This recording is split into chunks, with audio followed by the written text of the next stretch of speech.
Hola, muy buenos días a todos los asistentes. Desde Construyendo Méritos les damos la bienvenida a este seminario virtual de preparación para las pruebas escritas de la convocatoria Antioquia 3. El día de hoy estaremos abordando estrategias de preparación de los ejes temáticos que serán evaluados en las pruebas. Les agradecemos su asistencia a este espacio del día de hoy. Es para nosotros muy importante contar con su participación. Mi nombre es Sebastián Monsalve Correa, hago parte del equipo de Construyendo Méritos. Construyendo Méritos es una institución que desde hace más de 8 años viene preparando a los ciudadanos colombianos en su proceso de postulación a los concursos públicos de méritos del país, a los procesos de selección de carácter público. Por lo tanto, el día de hoy queremos brindarle nuestra experiencia, nuestra trayectoria, para que puedan preparar en mejor forma las pruebas escritas de competencias funcionales y de competencias comportamentales que se aplicarán en la convocatoria Antioquia 3. Antes de continuar, yo los voy a invitar a que dejen sus preguntas, sus comentarios en el chat que encuentran en la parte derecha de su pantalla. Y si nos ven en diferido, los invitamos también a que nos dejen sus preguntas en la sección de comentarios y estaremos muy atentos a resolver cada una de ellas. Antes de continuar también, yo quisiera que me confirmaran si está todo bien con el audio, con el video, con el sonido, si está todo bien con las diapositivas, perdón. Listo, perfecto, muy bien. Entonces ya me confirman a través del chat, yo les agradezco la confirmación. Recordemos que este proceso de selección, concurso de méritos, convocatoria Antioquia 3, agrupa más de 5.000 empleos de carrera administrativa de 62 entidades del orden territorial del departamento de Antioquia.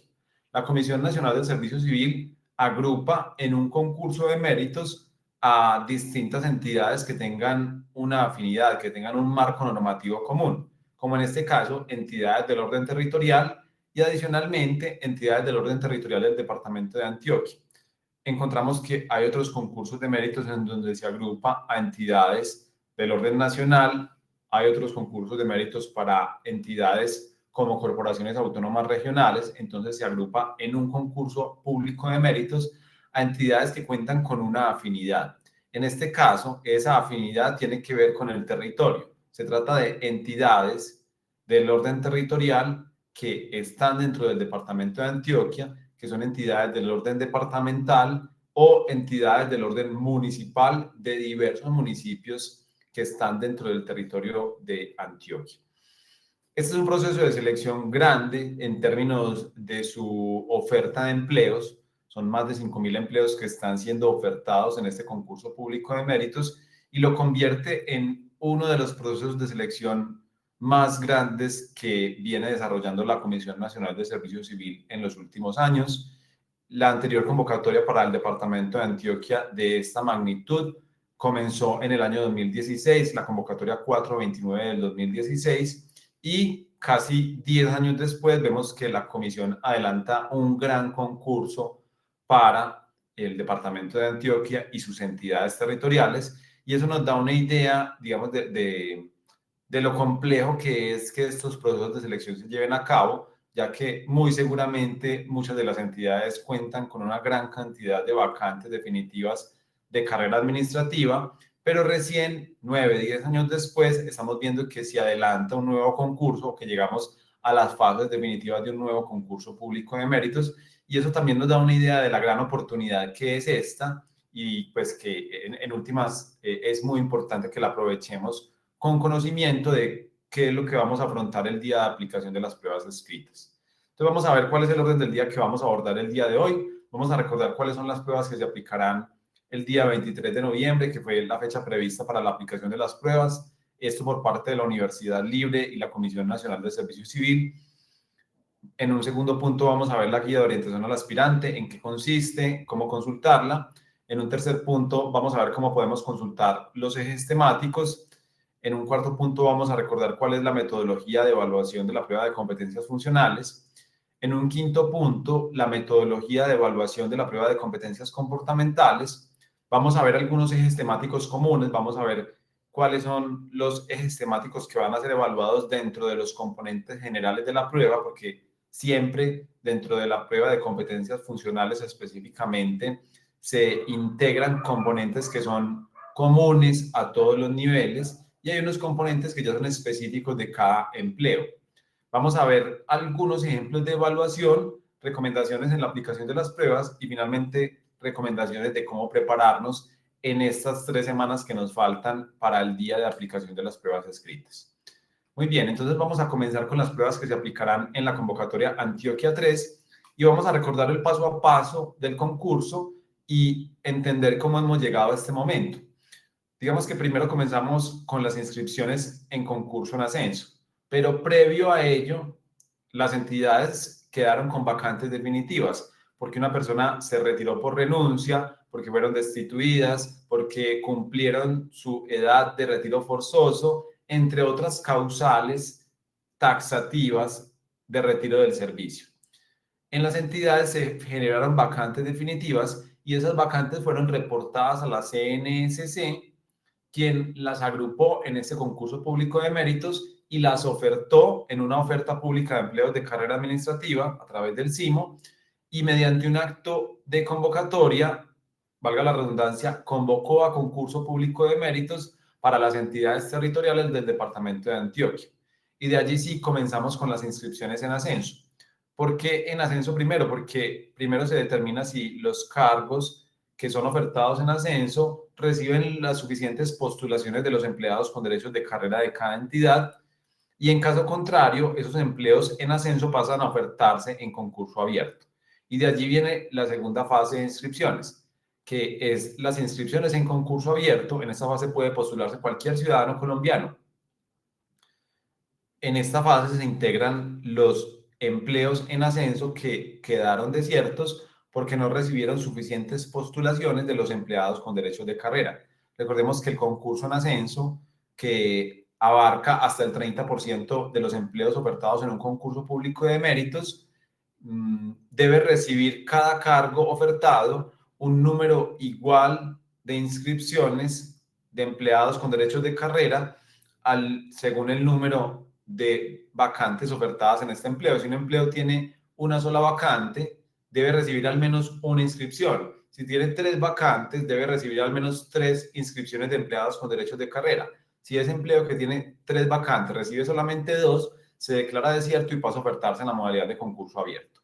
En concurso abierto ya vimos que las inscripciones cerraron durante el primer semestre de este año 2025 y a partir de allí comenzó con la verificación de requisitos mínimos.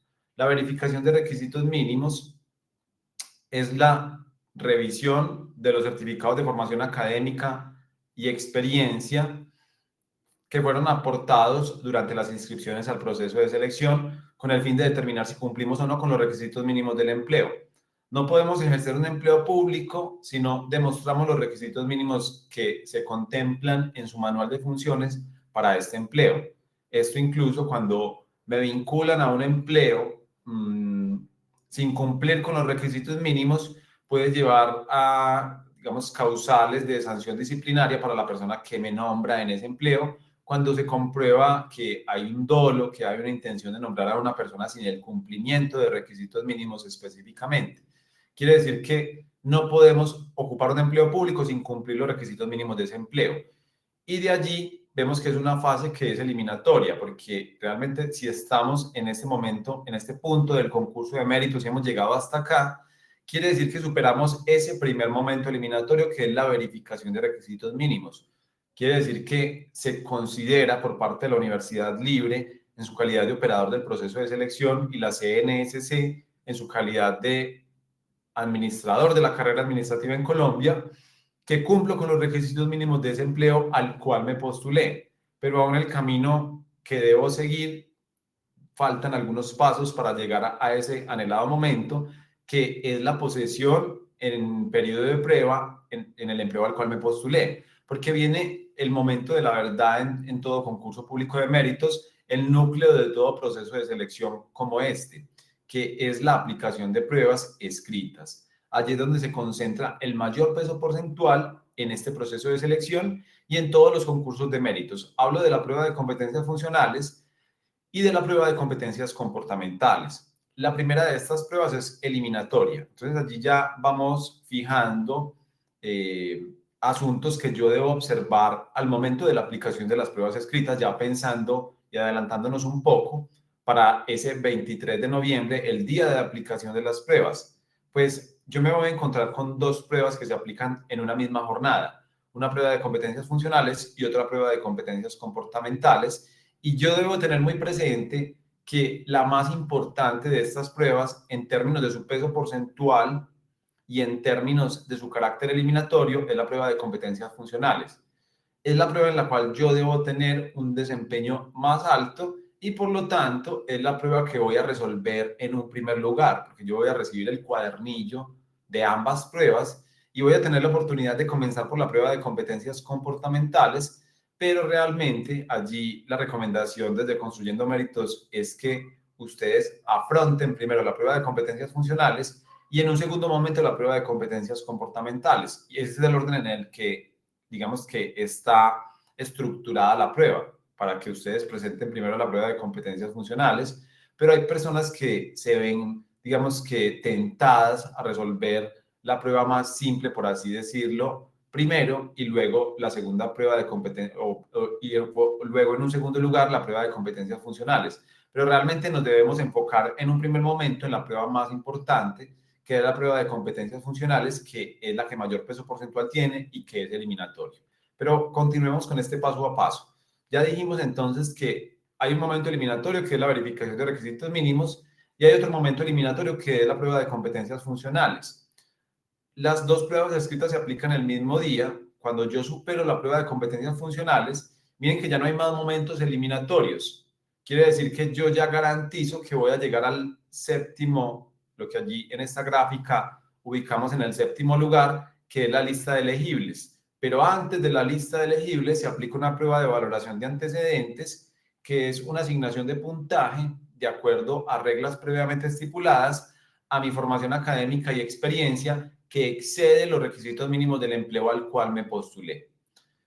Allí entonces ya tenemos que se aplica el 100% de las pruebas, dos pruebas escritas y una prueba no escrita de valoración de antecedentes.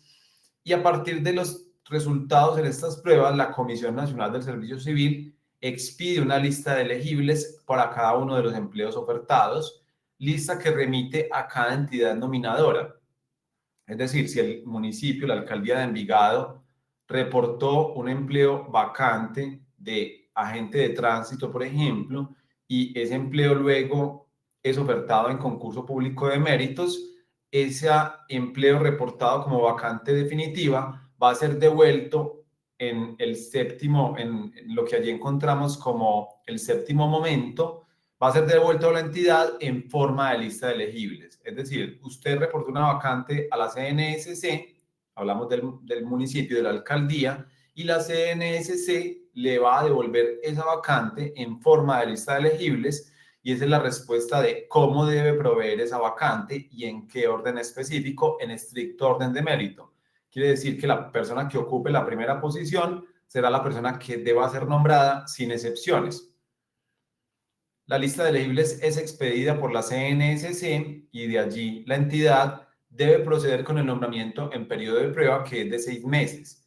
Transcurridos estos 6 meses, la entidad califica mis servicios y en caso de ser satisfactorios, genera la inscripción en el registro de carrera administrativa y a partir de ese momento yo cuento con plenos derechos de carrera administrativa. Y ese es el momento que nosotros buscamos llegar finalmente. Adquirir plenos derechos de carrera administrativa, pues buscamos precisamente la estabilidad propia del empleo público de carrera administrativa.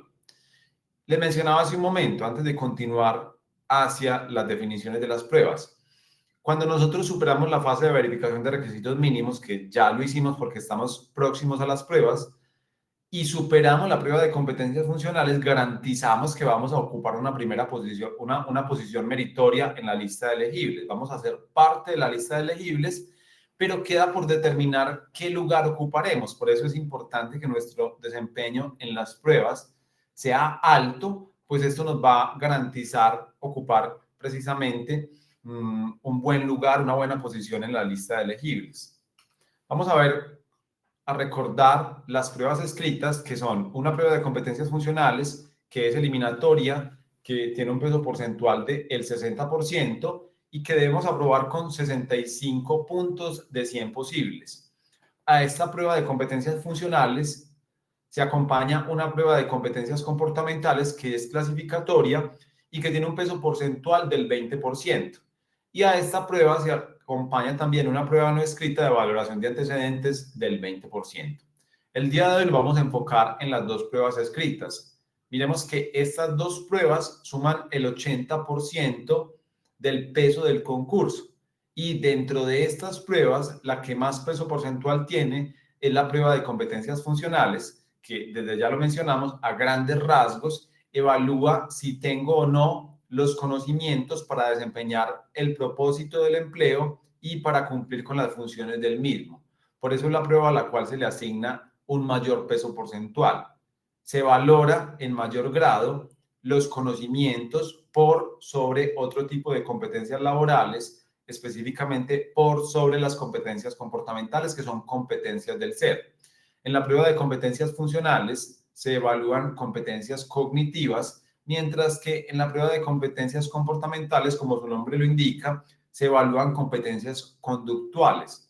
Son dos ámbitos de evaluación bastante distintos y esto se ve reflejado en las pruebas, en el contenido de las pruebas que vamos a explorar en un momento. Hay algunos empleos que no exigen experiencia. En este caso, no se aplicará una prueba de valoración de antecedentes y, por lo tanto, el peso porcentual de las pruebas aumentará. En estos casos, la prueba de competencias funcionales tendrá un peso porcentual del 70% y la prueba de competencias comportamentales del 30%.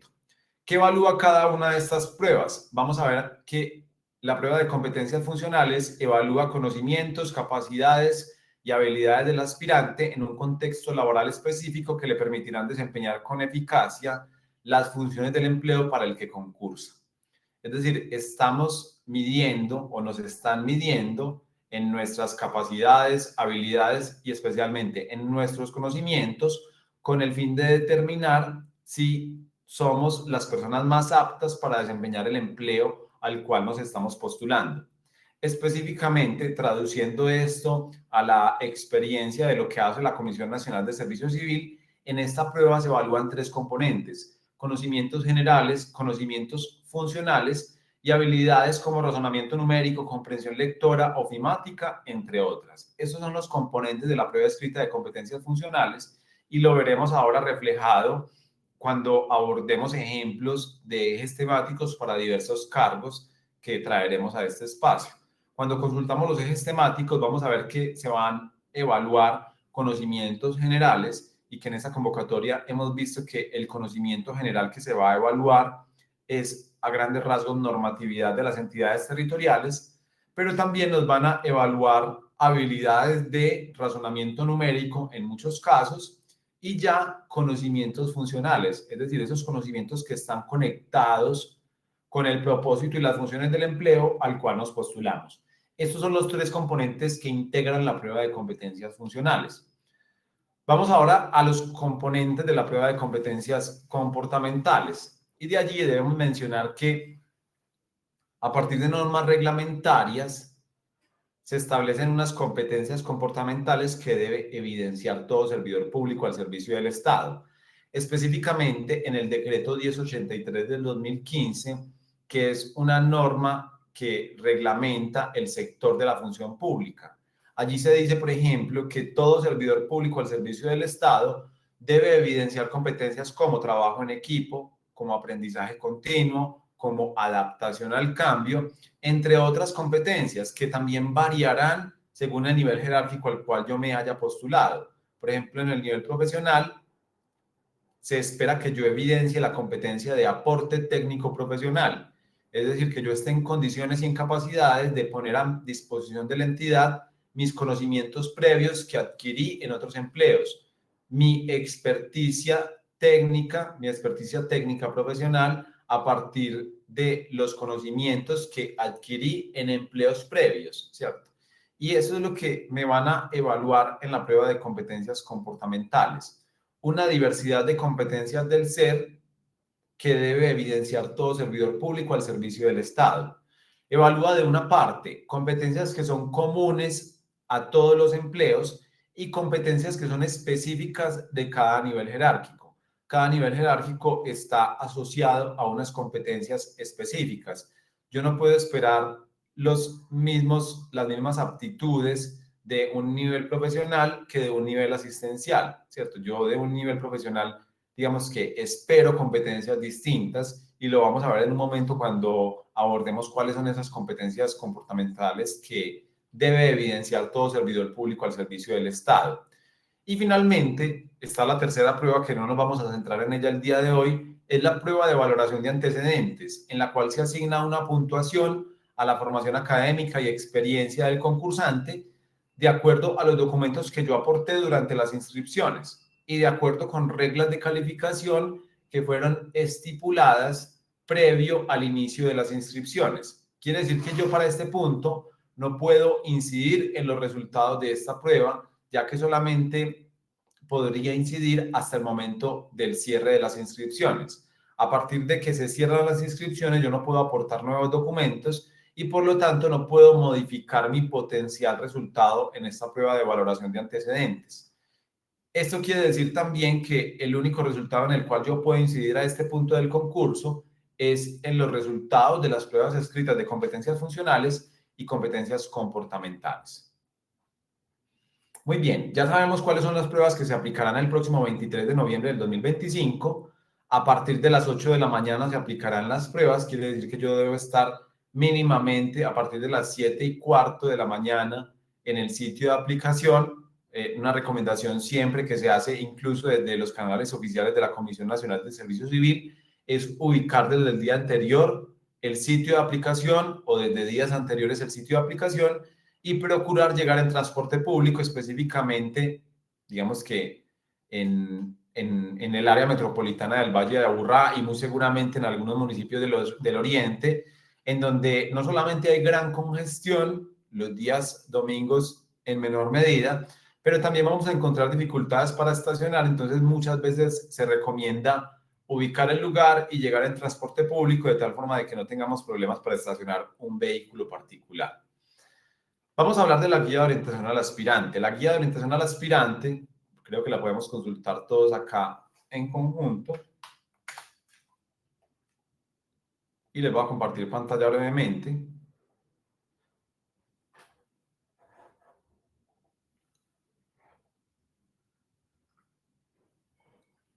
Muy bien, aquí estamos todos en el sitio web de la Comisión Nacional de Servicio Civil. Vamos a ir a procesos de selección en desarrollo y aquí vamos a encontrar la convocatoria Antioquia 3. La convocatoria Antioquia 3, vamos a hacer clic en guías y allí voy a hacer clic en guía de orientación al aspirante, pruebas escritas. Allí tengo que cambiar de pantalla, ya voy a ir con ustedes. Y voy a ver que esta es una guía interactiva, contrario a los últimos concursos públicos de méritos, en donde me suministraban una guía descargable en PDF. En este caso, lo que hace la Universidad Libre en su calidad de operador del proceso de selección es elaborar una guía interactiva. ¿Qué contiene esta guía interactiva? Ya vamos a volver a la presentación. Esta guía interactiva contiene las características técnicas de las pruebas escritas, el contexto normativo de las pruebas escritas y de la convocatoria, explicación de las pruebas escritas que se aplicarán y cómo se construyen y validan las pruebas, ejemplos de evaluación, recomendaciones generales para el día de aplicación de las pruebas escritas, reclamaciones y acceso a pruebas, quiere decir que me van a decir cómo puedo yo interponer reclamaciones una vez se divulguen los resultados de las pruebas escritas y cómo puedo yo acceder a las mismas. Y adicionalmente, dentro de la guía de orientación al aspirante y de forma fundamental, me van a dar a conocer el enlace de consulta de los ejes temáticos que serán evaluados en las pruebas. En ese enlace yo debo ingresar mi número de cédula y de hecho lo vamos a ver nuevamente. Voy a volver a compartir pantalla aquí con ustedes brevemente. Vamos a...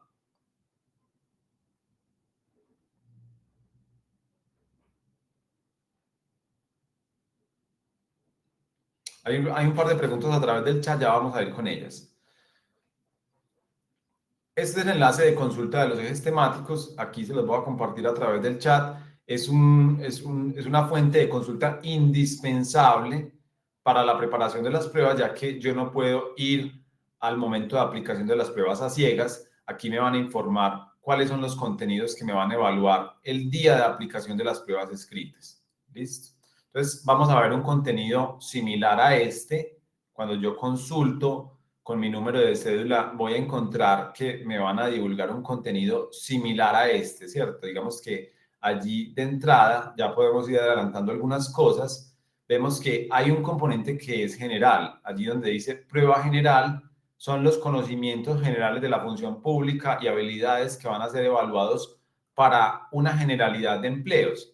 Y en esta convocatoria se optó por evaluar conocimientos sobre las entidades territoriales, normatividad de las entidades territoriales y en el nivel profesional, gestión pública territorial.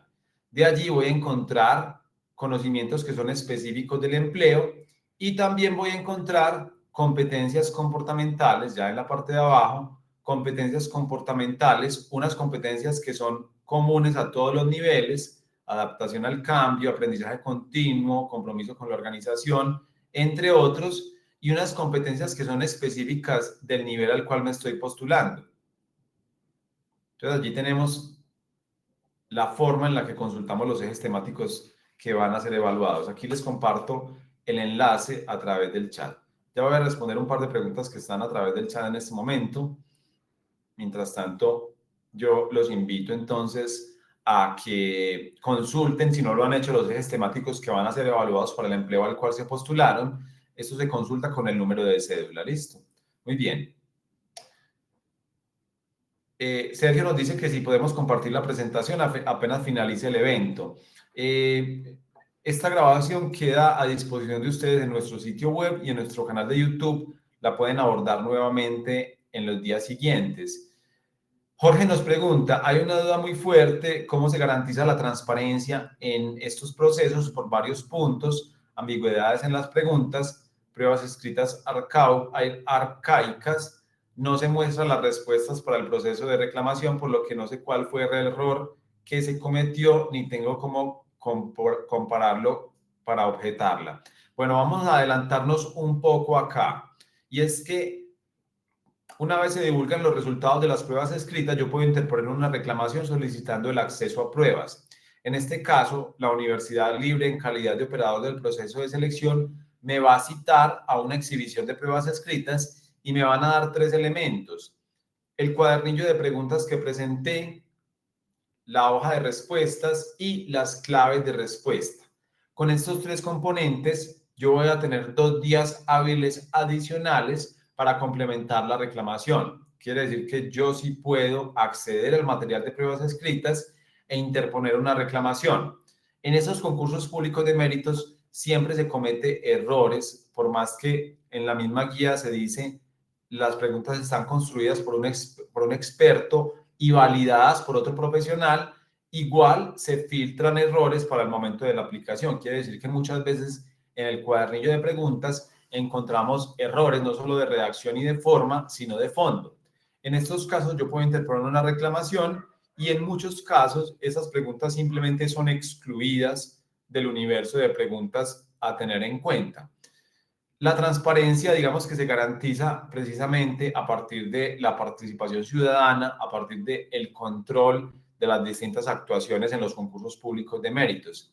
Sería muy bueno, y esto ya para adentrarnos en otros asuntos, que de este tipo de concursos públicos de méritos participaran otras instituciones de educación superior, otras universidades. Si nosotros vamos a ver cuáles son las universidades que vienen operando concursos de méritos, encontramos que la Universidad Libre está operando casi que la mayoría de procesos de selección del país y creemos que esto merma la calidad, ¿cierto? Y esto no es un capricho de la Comisión Nacional de Servicio Civil, sino que simplemente la Universidad Libre ha generado una experticia a la hora de operar concursos de méritos y a la hora de presentarse a este tipo de licitaciones. Sería muy bueno que se descentralizara la gestión de la carrera administrativa en otro tipo de instituciones de educación superior y en otro tipo de universidades, y darle más pluralidad a las pruebas escritas, ¿cierto? Darle otra visión a las pruebas escritas. Pero bueno, ¿cómo pueden ustedes controlar, cómo pueden controvertir las pruebas escritas pregunta por pregunta? Precisamente por esta vía que les mencionaba.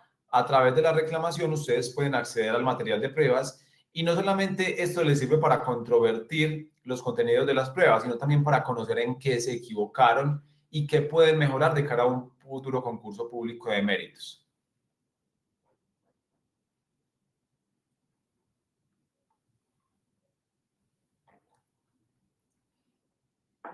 Bueno, Isabel nos pregunta acá algo muy importante. Ya vamos a continuar para que no nos quedemos en este tema. Si dentro de mis ejes temáticos no está, por ejemplo, ofimática, no se me evalúa o puede salir así no esté en los ejes. Muy bien, esta es una pregunta muy importante porque nosotros en Construyendo Mérito recomendamos que para este punto ustedes solo se deben enfocar en los ejes temáticos que le han sido divulgados. Si no te han informado que te van a evaluar ofimática, pues no te recomendamos preparar ofimática, ¿cierto? Porque en este punto yo solamente voy a preparar aquellos ejes temáticos que me fueron informados. Cuando yo inicio un concurso de méritos con mi inscripción, yo abarco una gran cantidad de temas y en mi estudio. Y eso está bien, ¿cierto? Yo estoy creando una base que me va a permitir afrontar las pruebas de una mejor forma. Eventualmente hay algunos contenidos que no van a ser evaluados y esto también está bien. Yo creé la disciplina, creé el hábito de estudiar, pero para este punto no vale la pena obstinarme con contenidos que no van a ser evaluados en las pruebas escritas. Para este punto yo voy a acotar el contenido de estudio y me voy a centrar exclusivamente en los ejes temáticos que me fueron divulgados. Y voy a comenzar de una vez a hacer ciertas recomendaciones. Para mí va a ser muy fácil estudiar o centrarme en conocimientos que yo ya tengo dentro de mi experticia, que yo ya he abordado previamente. Eso da satisfacción. Yo soy experto en derecho administrativo y voy a estudiar más derecho administrativo. Eso da satisfacción, ¿cierto? Es como masajear el ego un poco. Pero la recomendación enfática que hacemos es que por el contrario, fortalezcamos nuestras debilidades. Si yo soy débil en presupuesto público, si no es un conocimiento fuerte para mí y es un contenido de evaluación, pues yo voy a privilegiarlo por sobre otros contenidos. Miren que los ejes temáticos que yo debo estudiar son muchos para un mes que tengo de preparación de las pruebas escritas. Es decir, la comisión está dando 30 días desde que se divulgan los ejes temáticos hasta que se aplican las pruebas escritas. Entonces, una recomendación que vamos a adelantar desde ya es que fortalezcamos las debilidades, ¿cierto? No acudamos, digamos, a esa satisfacción fácil de estudiar lo que ya tenemos dentro de nuestro banco de conocimientos. Muy bien. Las pruebas son diferentes para cada aspirante, son diferentes según el empleo al cual cada uno se haya postulado. Hay un componente común, ya lo vimos, hay un componente común en esta convocatoria que es a grandes rasgos, viendo de diversos ejes temáticos, de diversos empleos, se va a evaluar como componente común conocimientos básicos o avanzados sobre entidades territoriales, sobre gestión de entidades territoriales. Este es el componente común que se va a evaluar, ustedes me lo confirmarán a través del chat, ya que hemos observado que de forma generalizada se va a evaluar como conocimiento general este componente. Pero hay otro componente que es específico de cada empleo y allí me van a evaluar que yo esté en condiciones de desempeñar las funciones del empleo de acuerdo con los conocimientos que ese empleo exige. Pregunta de Claudia, para cada entidad territorial son pruebas diferentes y ejes temáticos distintos. Realmente no, porque de lo que se trata allí es de un principio de economía y allí lo que se hace por parte del operador del proceso de selección bajo la directriz de la comisión es agrupar a empleos similares y les aplica una prueba igual a estos empleos, ¿cierto?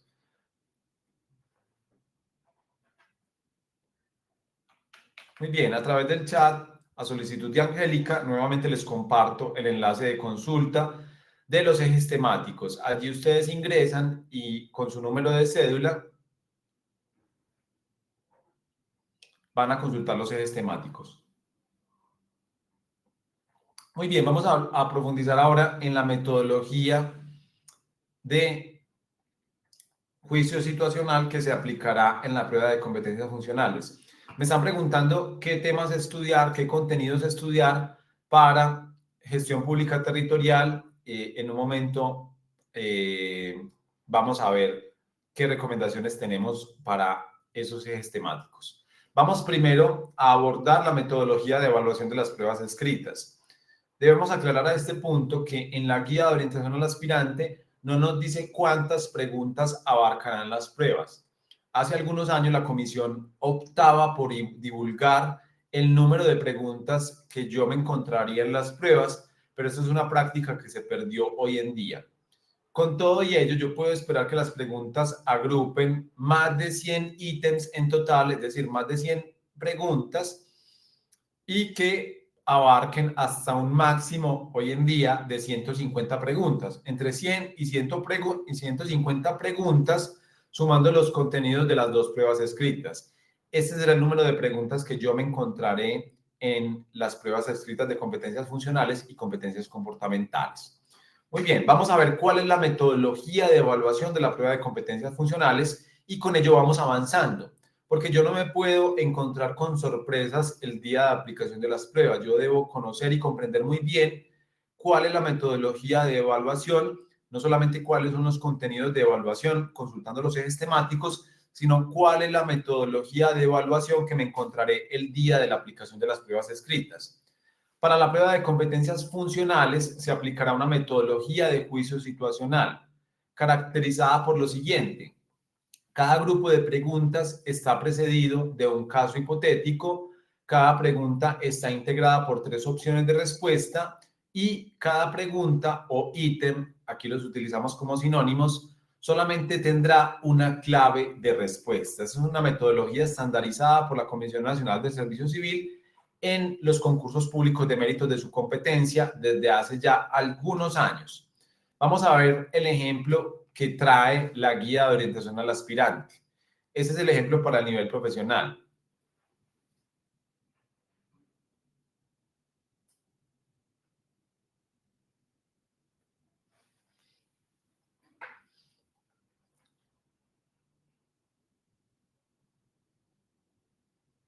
Hay un par de preguntas interesantes a través del chat. Ya voy a estar con ustedes.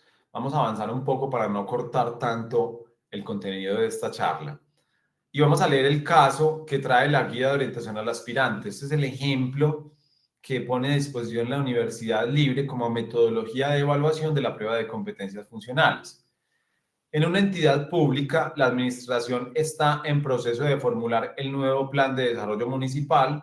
Durante una reunión, algunos funcionarios sugieren elaborar el documento únicamente con base en los lineamientos técnicos de la Secretaría de Planeación, argumentando que así será más rápido y se ahorrarán costos. Sin embargo, varios líderes comunitarios insisten en que el proceso debe incluir la participación de la ciudadanía y la concertación con el Consejo Municipal. El funcionario a cargo del proyecto debe validar la propuesta de sus compañeros y ejecutar la planeación de acuerdo con la normatividad vigente. Tomando en consideración la normatividad vigente en términos de participación ciudadana frente a la planeación del plan de desarrollo municipal, el funcionario debe a. Señalar que se formule únicamente desde la Secretaría de Planeación, ya que la ley otorga autonomía técnica a los funcionarios públicos para diseñar estos planes. B. Indicar que el alcalde puede presentarlo directamente al Consejo Municipal sin procesos de participación, ya que este órgano es el único competente para aprobarlo. Y C. Precisar que debe elaborarse con participación ciudadana, elaborando un diagnóstico y posteriormente ser presentado al Consejo Municipal para su aprobación. Digamos que allí, como ustedes bien lo están mencionando a través del chat, la clave de respuesta que resalta evidentemente es la C, ¿cierto? Se debe garantizar la participación ciudadana. Pero lo que nos interesa a efectos de este espacio es desmenuzar, discúlpenme la expresión, analizar la metodología de evaluación. Cada pregunta está precedida de un caso. Cada pregunta tiene un enunciado y 3 opciones de respuesta, de las cuales solamente una es correcta. De este caso, se debería derivar otra pregunta más al menos, porque de cada caso se derivan entre 2 y 5 preguntas. Esa es la metodología de evaluación de juicio situacional. Ahora lo vamos a ver con un ejemplo propio. Y este ejemplo lo podríamos ubicar en el eje temático Atención al Ciudadano. La entidad ha comenzado con un nuevo ciclo de racionalización de trámites, para lo cual se ha socializado la metodología con el talento humano, se han definido los trámites a priorizar y los problemas más significativos. Esta es la situación o caso hipotético inicial. De esta situación se derivarán una pluralidad de ítems o preguntas. Aquí los vamos a ver de una vez con clave de respuesta. Pregunta número 1. A continuación, la entidad deberá: A. Elaborar el inventario de trámites. B. Definir las acciones de racionalización. C. Implementar el monitoreo de las mejoras. Entonces, allí la clave de respuesta es la B, porque es la única correcta. Las demás son distractores, las demás contienen errores. Y esto es desde la perspectiva del paso a paso de las estrategias de racionalización de trámites, porque me están diciendo acá que ya fueron definidos los trámites a priorizar y los problemas más significativos. ¿Qué sigue a continuación? Definir las acciones de racionalización. No se preocupen si no conocen las respuestas, porque ese es un conocimiento que no es general para todos los empleos. Estamos poniendo simplemente ejemplos de la metodología de evaluación. No correspondía a una tipología de acciones de racionalización. A, normativa. B, tecnológica. C, presupuestal. Allí la clave de respuesta sería la presupuestal. Como acción de mejoramiento se considera implementar una revisión temprana y exhaustiva en ciertos trámites, para que de esta forma no avancen asuntos que después no podrán continuar. Se espera que esto tome más tiempo para ciertas labores iniciales, pero otras se descongestionen y el trámite sea resuelto en un menor tiempo. A esta estrategia se le conoce como triaje, paralelizar o knockout. Knockout es la respuesta, ¿cierto? Digamos que allí knockout hace referencia a la definición que está en el enunciado de esta pregunta. Y miren que yo no puedo resolver cada una de las preguntas sin tener en cuenta el supuesto inicial. Y esa es la clave de esta metodología de evaluación. Para yo resolver cada uno de los ítems o preguntas, yo debo conocer muy bien los hechos que me presenta el postulado inicial. Pregunta número 4. Una vez se comienza con la fase de reformulación de los trámites, se sugiere adoptar la metodología de Lean Manufacturing para la adopción de acciones de racionalización. Esta metodología hace referencia a una A, herramienta de mejoramiento de procesos. B, filosofía gerencial basada en reducciones presupuestales. C, estrategia de reducción de costos basada en datos abiertos. Allí en este caso, la clave de respuesta es la A, que es, digamos, a lo que hace referencia la metodología del Lean Manufacturing, que, haciendo un paréntesis, son estrategias que son traídas de la gestión de empresas privadas al sector público, que es una dinámica que se viene presentando desde los años 80 especialmente. Desde entonces, especialmente en países que podríamos llamar desarrollados, más tardíamente en países como Colombia, pues se han implementado estrategias de gestión de la empresa privada en el sector público en una clave de eficiencia, en una clave de eficacia. La sesión queda grabada, nos pregunta Angie. Sí, la sesión queda grabada. Muy bien. Presten atención que ahora vamos a ver la metodología de la prueba de competencias comportamentales. Sé que están allí, sé que están prestando atención, pero esta es una metodología nueva que viene implementando la Comisión Nacional de Servicio Civil en los concursos de méritos de este año. Previamente se usaba una metodología de juicio situacional también en la evaluación de competencias comportamentales. Hoy en día se viene utilizando una metodología diferente que se denomina cuestionario de autoinforme con ítems tipo Likert. Vamos a resolver unas preguntas antes de continuar. Bueno, este video queda grabado en YouTube. Sí, queda grabado en YouTube y muy probablemente para el próximo lunes estará ya cargado en nuestra plataforma. Alba nos hace una pregunta que quiero resolver.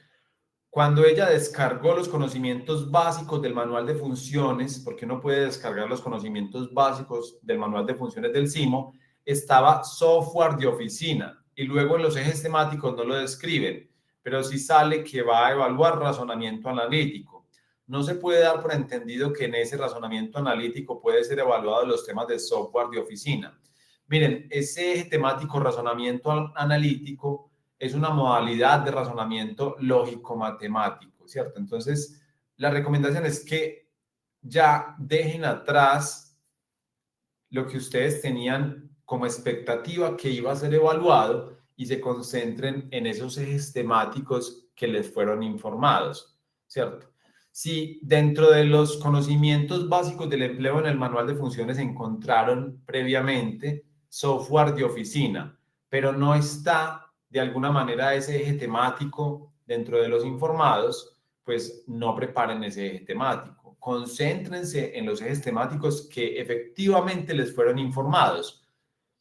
Esta es la recomendación enfática que queremos hacer. Dejen atrás esos otros contenidos que no fueron divulgados y concéntrense exclusivamente en los que sí fueron informados a la hora de consultar los ejes temáticos.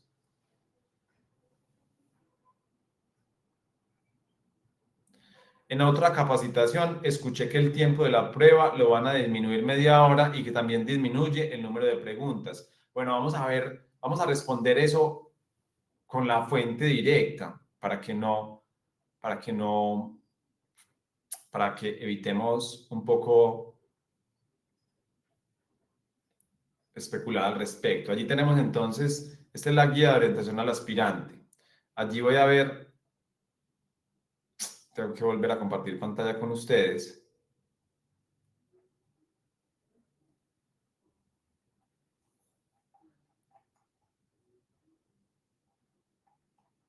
Ya estoy de nuevo con ustedes. Estoy aquí.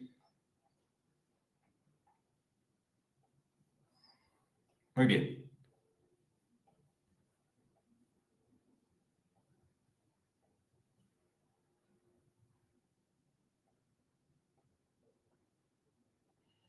Este es el descargable en el cual me dan información básica de la aplicación de las pruebas escritas. Entonces, lo quiero compartir con ustedes. Las pruebas escritas iniciarán a las 8 de la mañana porque lo que les sugiere a los aspirantes llegar con 30 minutos antes de la hora de citación, es decir, a las 7:30. Adicionalmente, se les recomienda a los aspirantes visitar el sitio de presentación de las pruebas por lo menos con 2 días de anticipación para conocer las rutas y el acceso, evitando así posibles confusiones y retrasos el día de la aplicación. La jornada estaba programada para una única sesión el domingo 23 de noviembre. Este día se abrirán las puertas principales de los sitios de aplicación a las 7:15, pero las pruebas inician a las 8 de la mañana y solamente podrán entrar hasta las 8:30. Tienen media hora de gracia. Quiere decir que si las pruebas inician a las 8, las personas que lleguen tarde solamente podrán ingresar hasta las 8:30. El aspirante dispondrá de 3 horas y 30 minutos para responder las pruebas escritas, es decir, que la sesión terminará a las 11:30. Es decir, 3 horas y media de aplicación de las pruebas escritas. Y yo les voy a decir por qué. Porque la prueba de competencias comportamentales, la metodología que se viene a usar en esta prueba de competencias comportamentales es una metodología de solución rápida. Ya no me voy a tardar tanto como me podría tardar bajo la metodología anterior. No quiere decir que me estén quitando media hora, simplemente la prueba la diseñaron para que durara 3 horas y media. Habitualmente esta prueba va hasta las 12 del mediodía, habitualmente se usan 4 horas de aplicación, en esta ocasión van a usarse 3 horas y media de aplicación, pero eso no quiere decir que me estén quitando media hora, sino que la prueba fue diseñada para ser resuelta en 3 horas y media. Yo a eso no le veo absolutamente ningún problema y de allí la importancia de resolver primero la prueba de competencias funcionales y en un segundo momento la prueba de competencias comportamentales.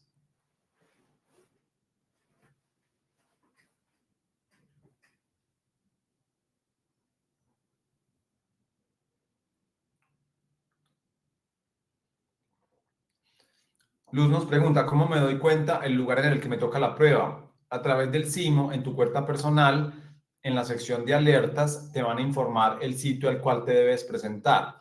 Esto lo debes consultar unos días antes de la prueba. En este momento no deben estar cargadas las citaciones. Está previsto que se carguen 12, 13 de noviembre del próximo mes, es decir, en unos días todavía faltan unos 15 días para que se publique el sitio de aplicación de las pruebas escritas. Tengamos paciencia con este punto, que Esto no es, digamos que, indispensable a este momento. Eso lo consultamos unos 5 días antes de la aplicación de las pruebas escritas. Muy bien, vamos a ir ahora sí para avanzar a la metodología de la prueba de competencias comportamentales. Recordemos entonces que esta metodología se define como un cuestionario de autoinforme con ítems tipo Likert. Y vamos a ver los ejemplos que trae la guía de orientación al aspirante. Este es el primer ejemplo. Suelo comparar los resultados de mi trabajo con los que se esperan para detectar oportunidades de mejora que pueda aplicar. Y allí yo debo seleccionar una de las opciones de respuesta. Nunca, rara vez, ocasionalmente, frecuentemente, siempre. Contrario a la metodología de juicio situacional, que es de preguntas de selección múltiple con única respuesta, aquí cada opción de respuesta tiene un puntaje. La clave de respuesta en este caso va a ser aquella opción que evidencie en mayor grado la competencia, pero las otras opciones también pueden evidenciar en un menor grado la competencia que me está siendo evaluada. En este caso, se está evaluando, este es un ejemplo de la guía de orientación al aspirante, se está evaluando la competencia de orientación a resultados, que se define como realizar las funciones y cumplir los compromisos organizacionales con eficacia, calidad y oportunidad. Ustedes, por ejemplo, han trabajado con personas que siempre entregan tarde su trabajo, ¿cierto? O que sacan excusas constantemente a la hora de entregar su trabajo, que siempre tienen una pequeña excusa para justificar sus demoras, para justificar que no pudieron cumplir a tiempo con sus obligaciones. Esas personas no evidencian o evidencian en menor grado esta competencia de orientación a resultados.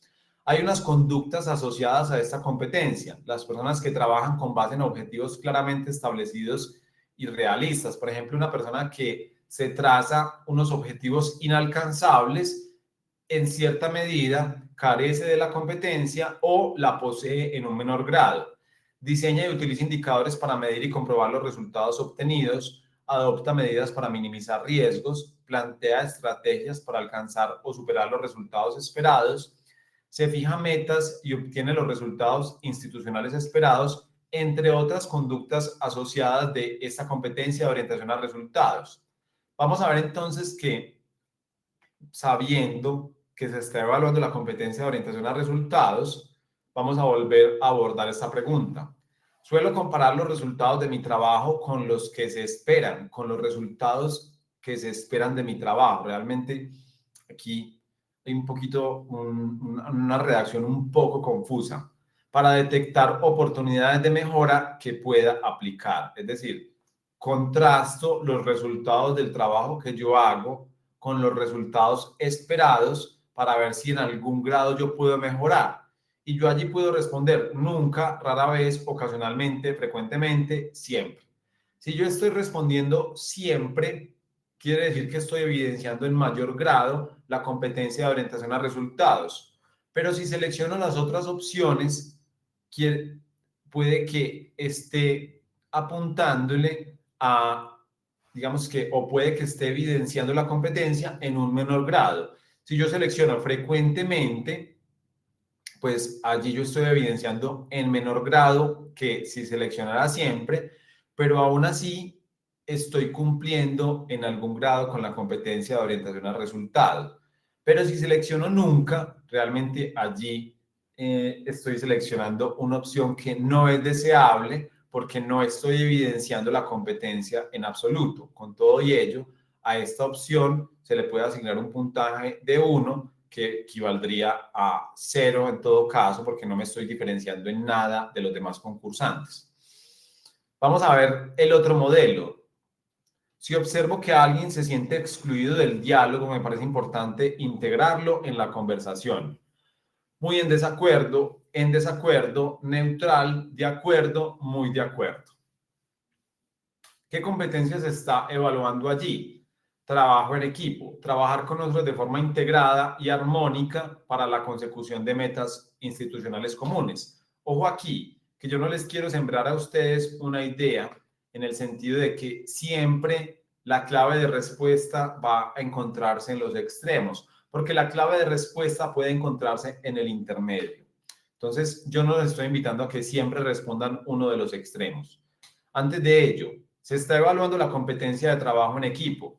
Esta competencia tiene unas conductas asociadas.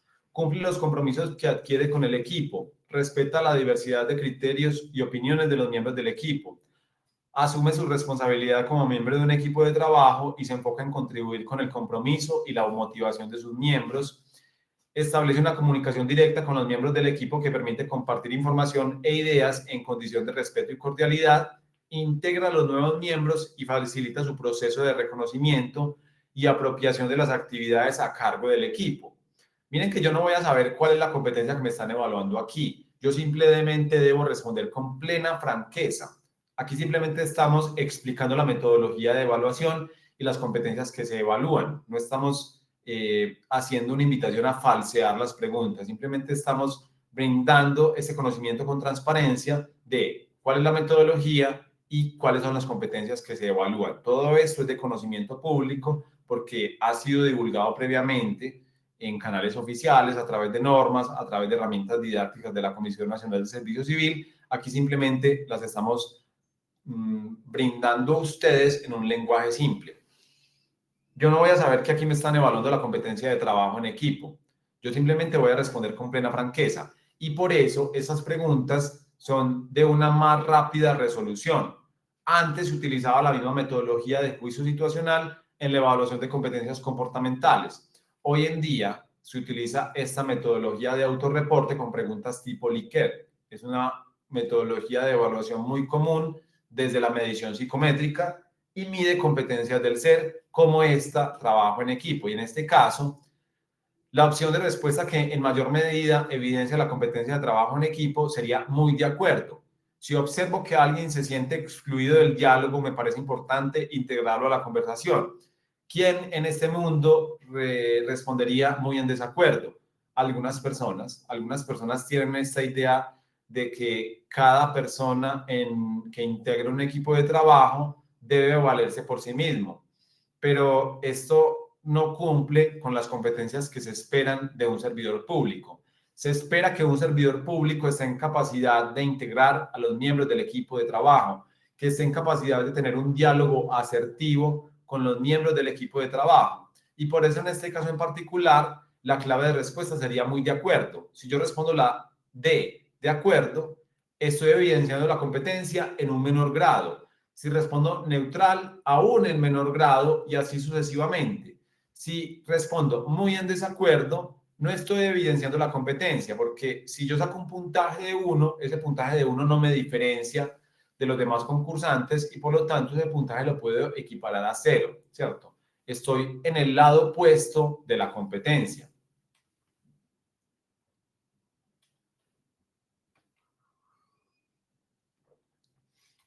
La pregunta de Erika, en las competencias antes de la pregunta aparece la competencia de evaluar. No, todo lo contrario.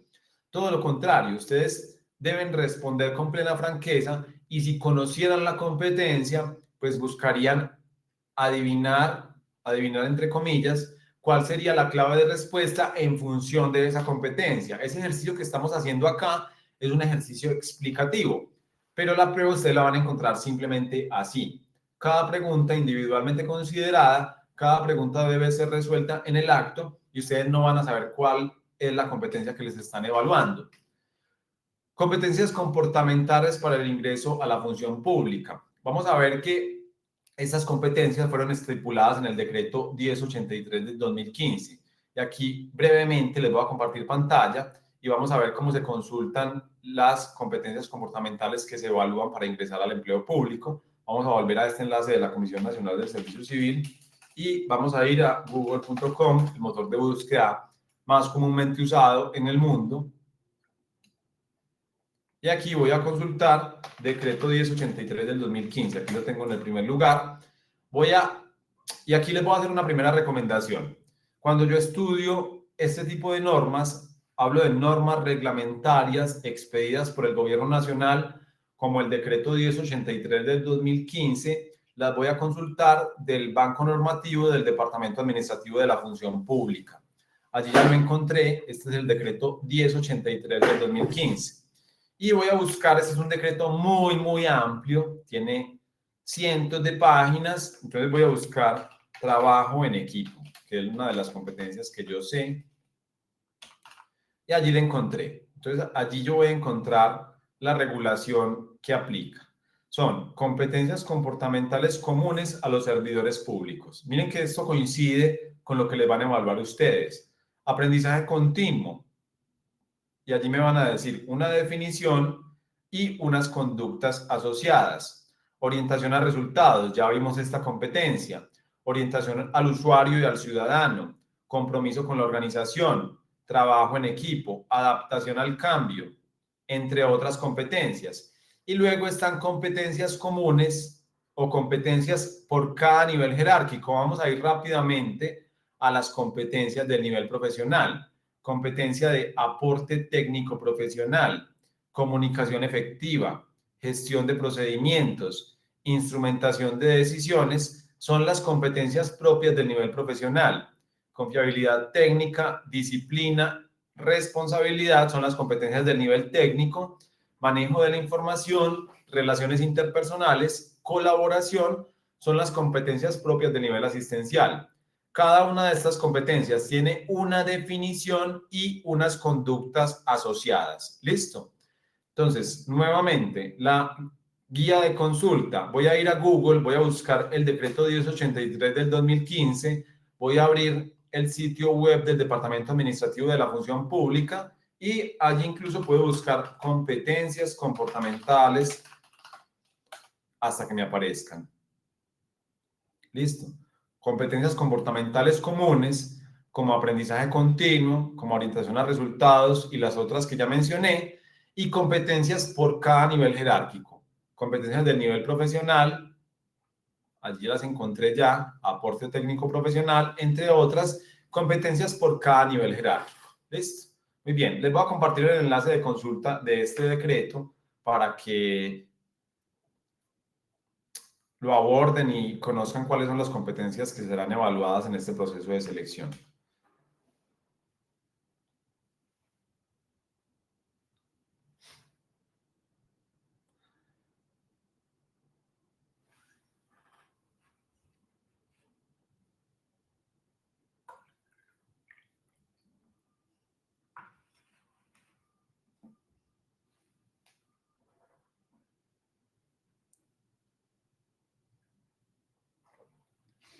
Muy bien, ejes temáticos comunes. Vamos a ver que cuando consultamos los ejes temáticos, encontramos unos ejes temáticos comunes, específicamente gestión pública territorial, normatividad de las entidades territoriales.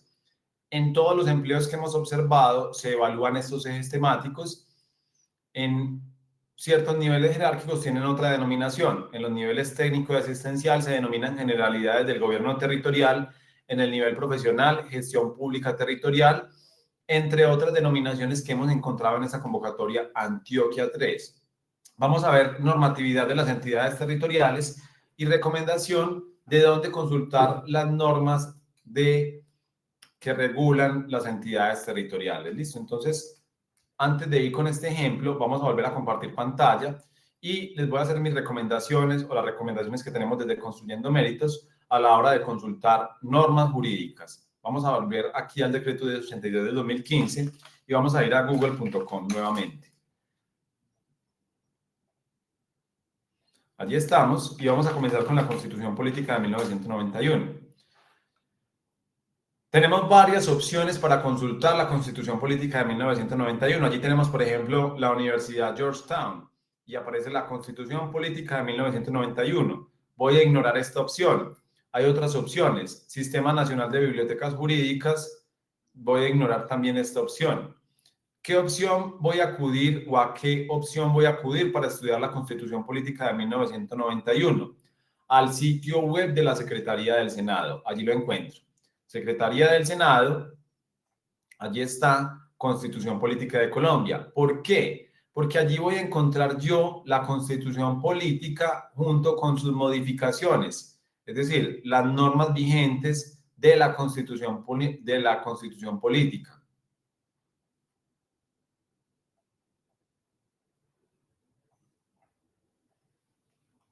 ¿Listo? Entonces, en materia de ordenamiento territorial,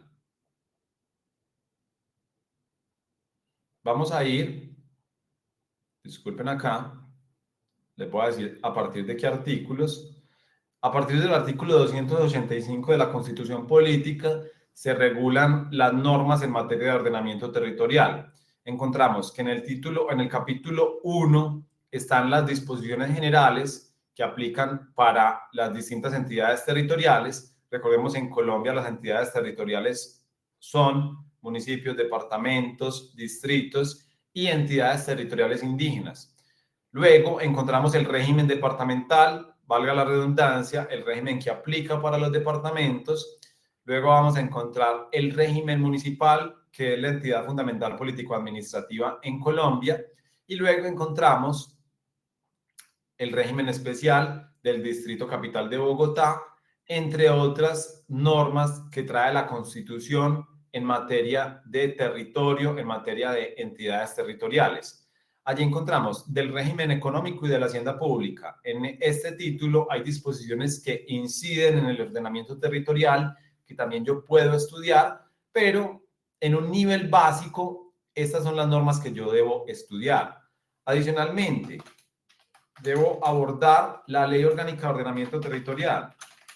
Aquí lo estamos haciendo para que ustedes simplemente entiendan las fuentes normativas que deben consultar. La Ley 1454 del 2011, yo les recomiendo que hagan una lectura, así sea rápida, de esta ley. Esta norma trae las bases del ordenamiento territorial en Colombia y los parámetros que debe observar el legislador para regular el ordenamiento territorial. Adicionalmente, además de la Ley 1454 del 2011, yo les recomiendo abordar la Ley 136 de 1994, que es la ley, perdón, que contiene el régimen municipal en Colombia. Esta ley regula la actividad de los municipios y es una ley muy importante que incide en el desarrollo territorial. Es una ley que es extensa, ¿cierto? Entonces, allí, por ejemplo, encuentro yo inhabilidades para ser alcalde, es decir, va a regular el municipio en un sentido amplio. Listo. Algo importante, y por qué recomiendo yo estudiar las leyes de la República en la página web de la Secretaría del Senado, porque allí yo encuentro las leyes de la República vigentes. Miren, por ejemplo, principios rectores del ejercicio de competencia. Este artículo fue modificado por la ley 1551 del 2012. El nuevo texto es el siguiente, y ya de entrada me van a dar el nuevo texto de la ley luego de la modificación legislativa. También me van a brindar notas de vigencia y me van a dar la legislación anterior por si yo la quiero consultar. Por eso es la mejor fuente para consultar leyes de la República. Y finalmente, como recomendación, está abordar la ley que regula el régimen departamental, Ley 2200 del 2022. Es una ley reciente. Previamente, el régimen departamental estaba contenido en otras disposiciones normativas. Bueno, aquí ingresé al sitio web del Departamento Administrativo de la Función Pública. Yo recomiendo siempre el Departamento Administrativo de la Función Pública. Es una fuente válida, es una buena fuente normativa, pero hay veces dejan las normas anteriores y eso tiende a confundir a las personas. Yo recomiendo abordar la ley, disculpen ustedes,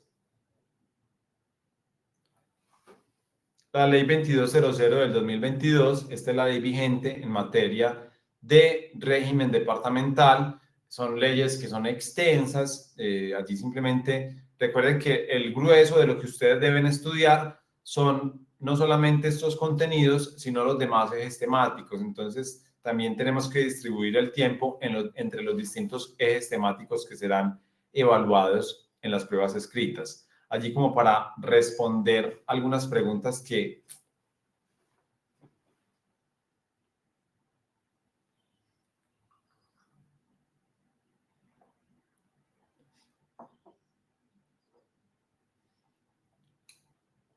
Muy bien. Vamos a ver un ejemplo en materia de normatividad de las entidades territoriales. Ya para cerrar, ya estamos terminando, los invito a que se queden hasta el final para que cerremos este espacio de estudio, digamos que de forma completa. Y lo vamos a ver bajo la metodología de juicio situacional que usa la Comisión Nacional de Servicio Civil. Situación número 1, la Constitución Política de 1991 a partir del título 11. Elizabeth García, si el cargo es en un distrito, también se debe estudiar el régimen departamental.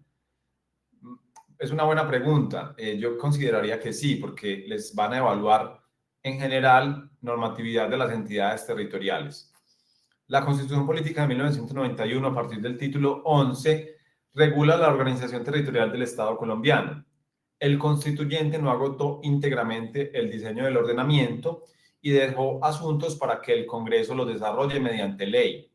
En la Constitución se define en qué entidades territoriales se divide político-administrativamente el país.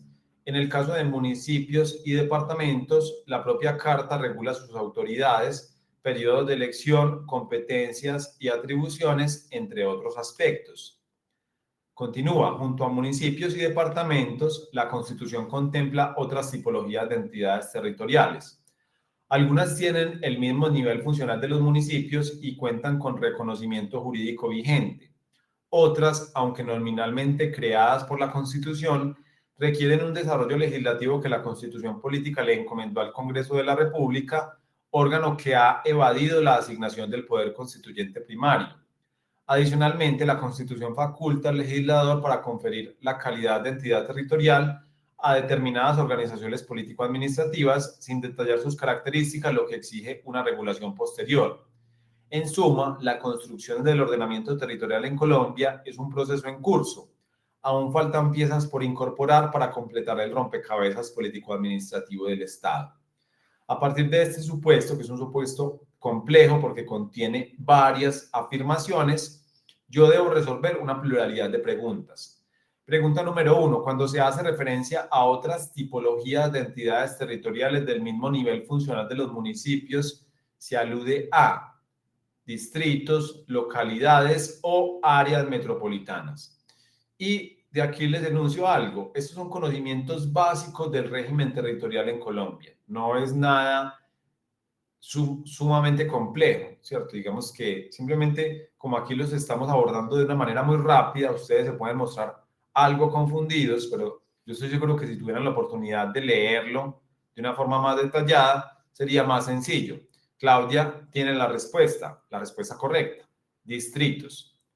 Los distritos tienen un régimen asimilable al de los municipios, están en el mismo nivel funcional. Miren que el municipio de Medellín se convirtió hace algunos años en un distrito y no percibimos ninguna diferencia, ¿cierto? Y esto hace referencia precisamente a ese mismo nivel funcional en el que están los distritos y los municipios. Siguiendo el texto, puede afirmarse que permanece pendiente el desarrollo integral del régimen de regiones, provincias, entidades territoriales indígenas. Vamos a ver en un momento las claves de respuesta.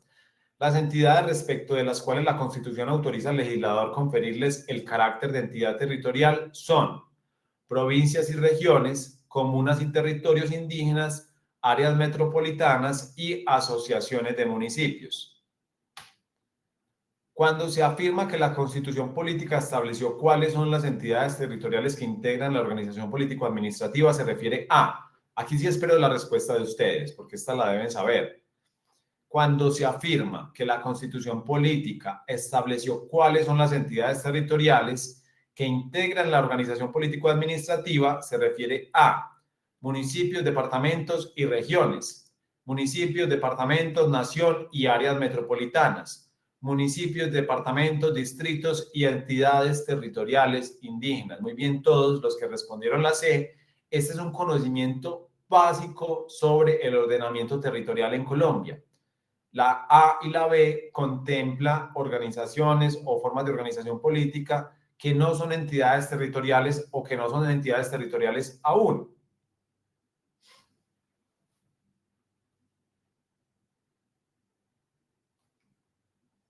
A la luz de los artículos 285 y 286 de la Constitución Política, la expresión fuera de la División General del Territorio habrá las que determine la ley para el cumplimiento de las funciones y servicios a cargo del Estado, significa que A, el legislador solo podrá crear nuevas entidades territoriales mediante reformas constitucionales. B, el legislador puede crear otras divisiones administrativas del territorio y además conferir el carácter de entidad territorial a regiones y provincias cuando así lo autoriza la Constitución. C, el legislador puede crear las entidades territoriales que considere necesarias y oportunas sin mayores parámetros ni limitaciones. ¿Qué normas consultar para resolver estas preguntas? Ya las vimos: Constitución política, Ley orgánica de ordenamiento territorial, régimen municipal, régimen departamental. En un nivel básico, y no les va a tomar mucho tiempo, aborden la Constitución política en materia de ordenamiento territorial. El capítulo que regula el ordenamiento territorial en la Constitución política en un nivel general, el régimen departamental y el régimen municipal son suficientes para resolver las preguntas que acabamos de leer. Vamos a ver las claves de respuesta, ya que no las tenemos aquí señaladas. En esta la respuesta sería la A, ya lo dijimos: distritos. Siguiendo el texto, puede afirmarse que permanece pendiente el desarrollo integral del régimen de entidades territoriales indígenas. ¿Por qué? Porque la Constitución política dice: son entidades territoriales los municipios, los departamentos, los distritos y las entidades territoriales indígenas, pero la Constitución dice que le corresponderá al legislador regular todo lo correspondiente a las entidades territoriales indígenas. Y hoy en día, 34 años después de la expedición de la Constitución Política de 1991, el legislador no ha regulado las entidades territoriales indígenas. Yo no las debo confundir con los territorios indígenas, con los resguardos indígenas. Estos no son entidades territoriales. Las entidades territoriales indígenas son creadas por la Constitución Política de 1991, pero el legislador no las ha hecho operativas. Las entidades respecto de las cuales la Constitución autoriza al legislador conferirles el carácter de entidad territorial son provincias y regiones, comunas y territorios indígenas, áreas metropolitanas y asociaciones de municipios. Realmente, la opción C corresponde a asociaciones territoriales, entonces no es la clave de respuesta. La opción C contempla áreas metropolitanas que corresponden a asociaciones de municipios o una forma de asociación municipal, y allí entonces la clave de respuesta sería provincias y regiones. La Constitución dice que el legislador podrá darle el carácter de entidades territoriales a provincias y regiones, y de hecho ya ha sido regulado por parte del legislador cómo una agrupación de departamentos pueden conformar una región, entidad territorial, por ejemplo. Entonces, estas son normas básicas del ordenamiento territorial en Colombia. Cuando se afirma que la Constitución política estableció cuáles son las entidades territoriales que integran la organización político-administrativa, se refiere a municipios, departamentos, distritos y entidades territoriales indígenas, con la salvedad que ya hicimos de las entidades territoriales indígenas. Y finalmente, en esta, la clave de respuesta es la B. El legislador puede crear otras divisiones administrativas del territorio y además conferir el carácter de entidad territorial a regiones y provincias cuando así lo autoriza la Constitución. Esta sería la clave de respuesta en esta última, que es quizá la más compleja de este grupo de preguntas. En las generalidades del gobierno territorial solo preguntan sobre entidades territoriales o también pueden preguntar sobre la estructura del Estado. Si a ustedes les dicen que les van a evaluar generalidades del gobierno territorial, les van a evaluar generalidades del gobierno territorial. No les van a preguntar sobre entidades del orden nacional, esta es una pregunta que nos hace Isabel, no les van a preguntar sobre los organismos de control, salvo que tengan relación con los entes territoriales. Es decir, vamos a centrarnos en el eje temático tal cual nos ha sido anunciado. Si no nos están diciendo que nos van a evaluar estructura del Estado, pues yo no me voy a ir a estudiar ese organigrama constitucional del Estado colombiano. Yo no me voy a ir a estudiar cuáles son las organizaciones de la rama ejecutiva del orden nacional, superintendencias, ministerios, departamentos administrativos, porque esto no es lo que me van a evaluar. ¿Listo? Muy bien. Tenemos otros dos ejemplos para ustedes. Vamos a ver uno de ellos para que no nos quedemos aquí mucho tiempo y vamos a ir rápidamente. Vamos a ir muy rápidamente. Ya estoy con ustedes nuevamente para compartir pantalla.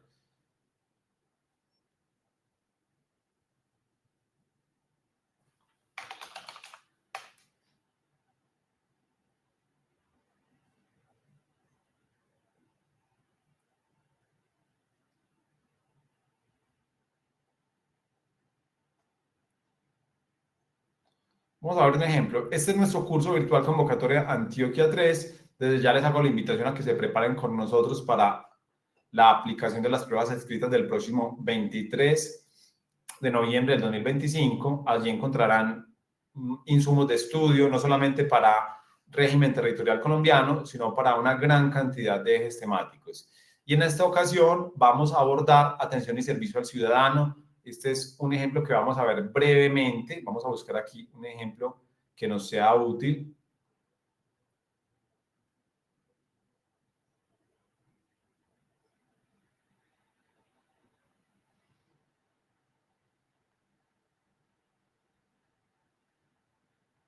Muy bien, lo vamos a ver con algo de paciencia.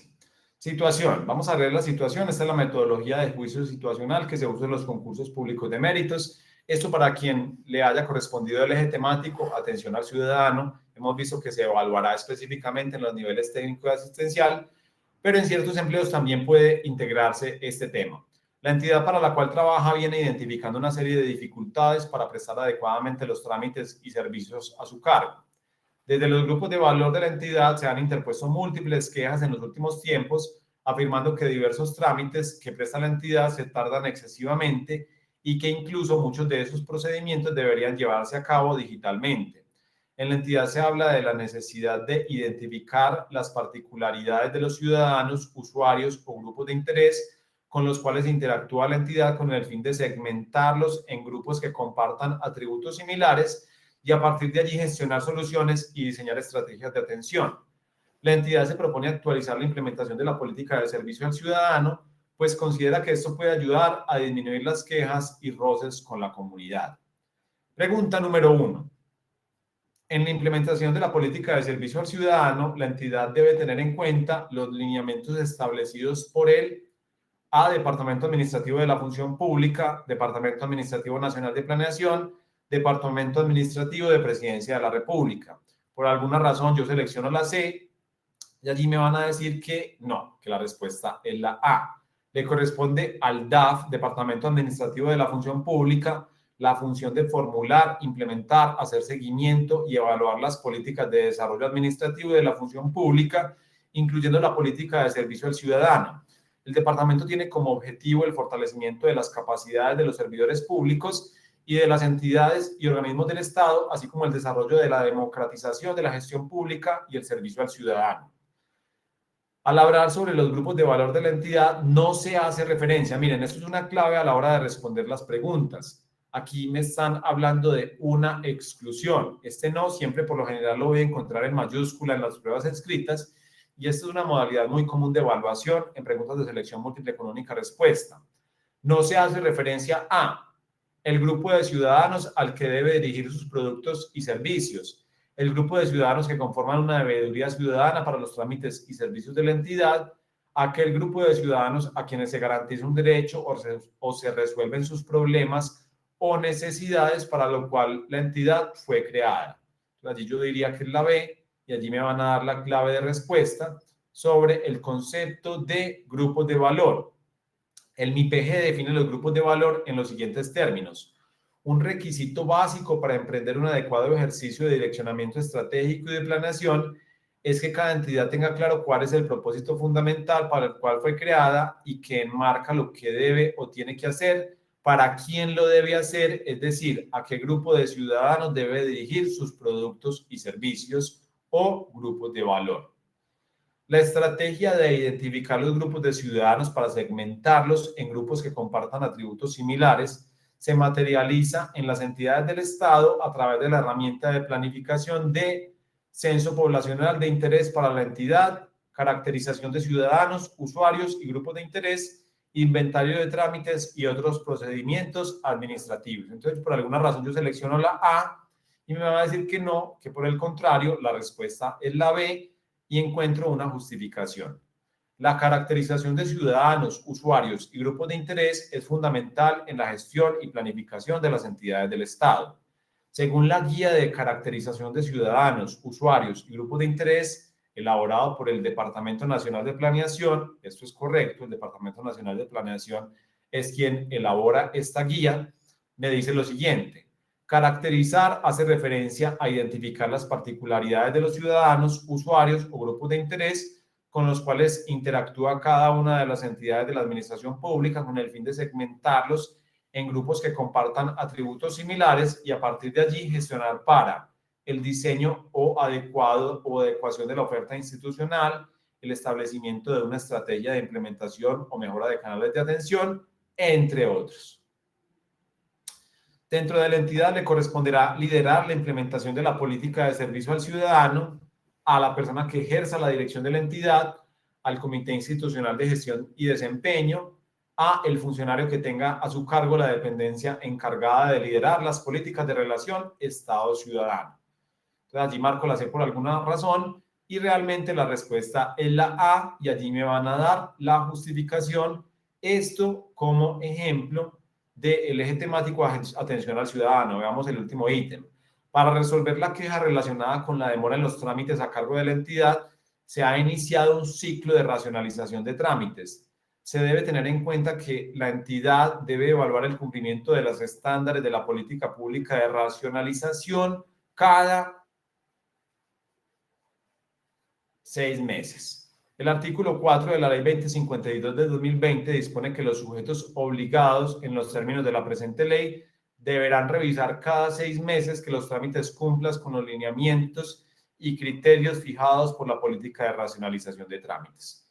Ese es un ejemplo de un conocimiento específico, ¿sí? No es un conocimiento generalizado, pero esto para que profundicemos en la metodología de juicio situacional. Aprovechando que estamos acá, yo les quiero invitar también y les quiero dar a conocer que nuestro curso virtual tiene un componente de preparación para la prueba de competencias comportamentales que, si bien se desarrolla bajo la metodología de juicio situacional, nos da una idea de qué es lo que busca cada una de las competencias comportamentales que se espera evidencia cada servidor público al servicio del Estado, ¿cierto? Por ejemplo, allí estamos evaluando en este grupo de preguntas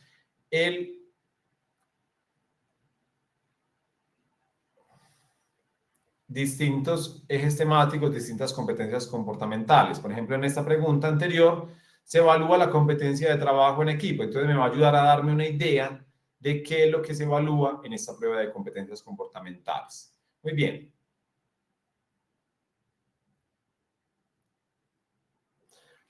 Hemos llegado ya al final de esta charla. Algunas recomendaciones que yo les quiero dar ya se las he venido dando a través de esta hora y media que nos hemos centrado en la preparación de las pruebas escritas. Entre otras recomendaciones que les reitero es que el día de la aplicación de las pruebas lleguemos temprano, que descansemos el día anterior, que durmamos bien, que no tomemos alcohol el día anterior, que ubiquemos el sitio de aplicación. La guía de orientación al aspirante dice visitemos el sitio 2 días antes. Quizá esto no sea indispensable, quizá con que ubiquemos el sitio en Google Maps es suficiente. Esto resulta bastante útil realmente. Una recomendación enfática es que lleguemos temprano el día de la aplicación de las pruebas escritas. Si bien no podemos llevar alimentación, sí podemos llevar hidratación. A mí me parece muy importante estar hidratado durante la prueba, así sea mínimamente, porque esto me va a dar a mí más fluidez mental. Una recomendación el día de la aplicación que ya les he hecho es que primero vamos a resolver la prueba de competencias funcionales y luego la prueba de competencias comportamentales. Otra recomendación importante es que cuando yo no sepa cuál es la clave de respuesta o la opción correcta en una de las preguntas, no me voy a quedar en esa pregunta para siempre, la puedo dejar allí sin resolver y luego al final vuelvo sobre las preguntas que no puedo resolver o que no pude resolver en una primera pasada y trato de resolverlas. Si finalmente no logro resolverlas a partir de lo que yo escogería como correcto, pues voy a irme por el azar, pero no me voy a quedar en una primera lectura de las preguntas respondiendo o tratando de resolver una pregunta indefinidamente. Debo ser eficiente, debo manejar mi tiempo adecuadamente. Otra recomendación que les he venido haciendo, yo tengo un abanico de ejes temáticos que debo preparar, me voy a centrar no solamente en los ejes temáticos que yo ya conozco, sino también en los ejes temáticos que no soy tan fuerte, los ejes temáticos que aún yo no he fortalecido suficientemente. Esas son algunas recomendaciones para la aplicación y para la preparación de las pruebas escritas. Nosotros les deseamos mucho éxito el próximo 23 de noviembre. Sabemos que les va a ir muy bien porque están aquí preparándose de forma acuciosa para ese momento tan importante. Y los invitamos a pasarse por nuestro sitio web www.construyendomeritos.com. Allí encontrarán nuestro sitio, nuestro curso virtual preparatorio para las pruebas escritas de la convocatoria Antioquia 3. Es un curso que hemos preparado con mucho empeño para este proceso de selección que estaremos actualizando específicamente en la próxima semana para ustedes, para que se puedan preparar de forma más amplia en algunos contenidos, específicamente en contenidos relacionados con el régimen territorial. Viene una actualización importante que los usuarios del curso ya, digamos que los usuarios activos del curso tendrán automáticamente a su disposición. Para aquellas personas que son usuarios de nuestro curso, van a contar con esta actualización de forma automática. Los invitamos a que se pasen por nuestro sitio web, conozcan los contenidos del curso y se preparen con nosotros para las pruebas escritas de competencias funcionales y competencias comportamentales de la convocatoria Antioquia 3. Muy bien, gracias por su asistencia. Vamos a resolver algunas preguntas. ¿Cuándo nos avisan el lugar de las pruebas? A través del SIMO, unos 5 días hábiles antes de la aplicación.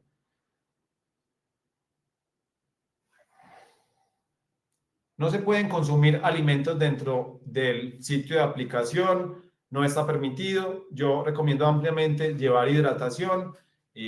No se puede impedir tomar agua durante la aplicación de una prueba.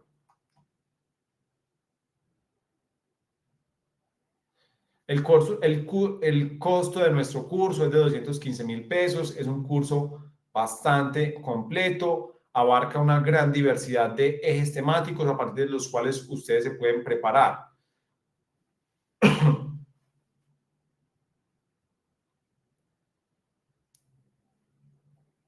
Muy bien. Muy bien, agradecemos su asistencia a este espacio del día de hoy. En Construyendo Méritos les deseamos mucho éxito en la aplicación de las pruebas escritas. Sabemos que se están preparando acuciosamente y esperamos que ocupen ese ansiado lugar en la lista de elegibles, ese ansiado primer lugar en la lista de elegibles. Les deseamos muchos éxitos en este propósito. Les reiteramos que en los próximos días esta conferencia estará disponible en nuestro sitio web y en nuestro canal de YouTube. Los invitamos a asistir, a visitar nuestro canal de YouTube. Allí encontrarán insumos de preparación para las pruebas escritas, ejemplos de evaluación que les servirán de utilidad para la aplicación de las pruebas. Muchas gracias nuevamente por asistir el día de hoy. Nos vemos en una próxima oportunidad. Un feliz día para todos.